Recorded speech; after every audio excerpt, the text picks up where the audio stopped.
Монголын мэрэгсэн нэгтлэн бодогчдын институт нь 1996 оноос Монгол улсад нэгтлэн бодог бүртгэл, аудитын тогтолцоог төлөвшүүлэх, олон улсын стандартыг нэвтрүүлэх, мэрэгчлэнүүдийг сургах, мэрэгсэн нэгтлэн бодогч бэлтгэх эрхэм үүрэг хүлээн ажиллаж байна. Энэ ажлын хүрээнд өнөөдрийн байдлаар 130 гаруй аудитын компани, 4000 гаруй мэрэгсэн нэгтлэн бодогч, 30 салбар бүхий мэрэгжлийн байгууллага болон өргөцсөөр байна.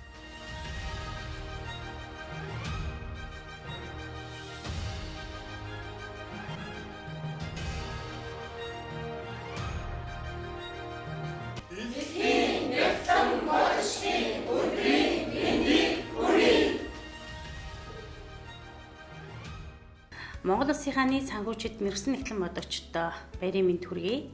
Монгол Улсын мэрэгсэн нэгтлэн бодогчийн институт нь төрийн хуулиар хүлээсэн үүргээ нэр төртөө биелүүлж Монгол Улстай ажиллаж байгаа нэгтлэн бодогч санхүүжилтийнхээ мэрэгжлийн ур чадварыг дээшлүүлэх, тэднийг тасралтгүй мэрэгжил мэдлийг нь дээшлүүлэх, энэ одоо ирэх олонх сургалтуудыг амжилттай зохион байгуулж, мөн аудитын байгууллагын мэрэгжил арга зүйгээр хангах гэв нэлээд олон үүрэг хариуцлагыг Монголынхоо нийгэмд бий болгож байгаа юм үндэсний хэмжээний бий байгууллага гэж ингэж үзэж явдаг.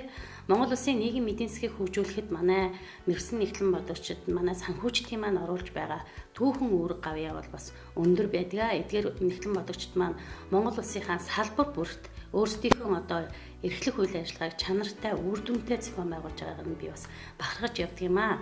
Ингээд мэрэгсэн нэгтлэн бодогчдын институт маань өөрөө бас бидний хувьд айлангүй нэгтлэн бодогчдын хувьд бас одоо халуун талархал хүлээсэн, бидний бас одоо хүндэтгэлийг хүлээсэн ийм одоо бас байгууллага гэдэгт бол бүгдээрээ санал нэгтэй байдгаа гэж ингэж үзэж байна. Ингээд Монголынхаа мэрэгсэн нэгтлэн бодогчдын институтын одоо хамт олондоо Монголынхаа нийт мэрэгсэн нэгтлэн бодогчдоо бас талархлаа илэрхийлж байна.